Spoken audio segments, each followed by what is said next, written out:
There once was a beast that wanted to feel how soft its fur was. Since it could not reach its own back, it killed many other creatures and spent time rubbing its paws over them. They say that when the monster finally killed a human, it fell in love with their soft hair, and its paws grew into a pair of fine human hands. One white lion wasn't going to last forever, so our survivors mustered the courage and decided it is time to go on a hunt. Fartle is still pondering the meaning of existence inside the Lantern Horde, and Chub decides to stay with some of the new survivors, a shepherd to calm the herd. Charlie Danger, living up to his name, volunteers to go on the hunt. So too does Ginger Wood, her lust for blood not yet satiated. They choose the two bravest of the new survivors, Wembley Christensen, MD, and Creamy Coconut. The hunters load up and embark on their quest into the darkness. Following familiar markings, they stumble upon what looks like a white lion's scratching grounds. Charlie decides to investigate, and everyone is impressed with his bravery. He finds absolutely nothing, but it was a noted effort. Wembley also decides he wants to help, and he stumbles, breaking his wrist in the rubble. Still, the effort was noted.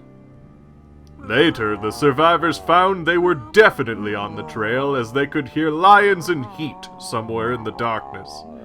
As much as it was good to know they were on the right path, the wails of the lustful lions hurt their heads and made them lose precious resting time. After being waylaid by mysterious thick fog they did not dare to enter, they found their quarry. They had the upper hand and ambushed their prey. After an initial bombardment of violence, the creature reeled and attacked Wembley, breaking his other wrist.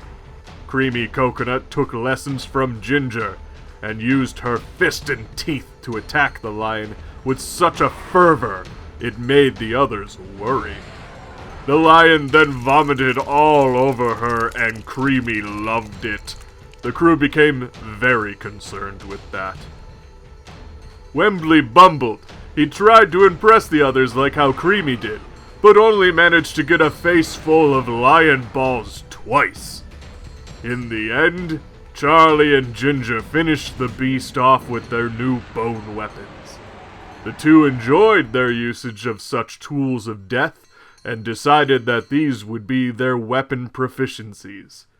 Creamy managed to bottle up some of the lion's juices, something she kept calling love juice.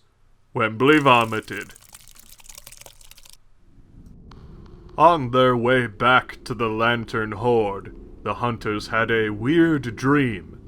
A large man in the sky seemed to be controlling every one of their actions, laughing as he did. My God, was this man jolly.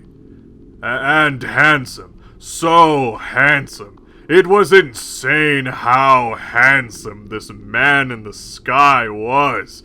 It caused the group to go a little mad. The hunters return as the people of Schmuckies cheer their heroes. But it is short-lived, as a horrifying, endless scream tears through the sky. The people panicked. What could make such a sound? But then Wembley Christensen, MD, stood on top of a rock. He calmed the settlement down, a voice of reason in the chaos. He suggested the screams were coming from some sort of new monster, and that monster too could be hunted. This rallied the settlement. They built a new crafting station that specialized in making things out of white lion parts, a Catarium. There they made new weapons and armor, a full set of rawhide gear and a catgut bow. a bone blade, and even a harp made out of golden whiskers. During the progress, Steve Austin and Creamy Coconut decide to use the love juice. They manage to conceive a wondrous child in their hovel. This child disappeared from existence after being born, only to reappear a fully grown woman, glowing with a red energy. She called herself Shirley Sylvia Chestershire, a savior who dreams of the beast. This led the settlement to cherish children, protecting their young. All 13 survivors are seemingly flourishing in the dark now, but who knows what waits in store for them? That which screams in the dark.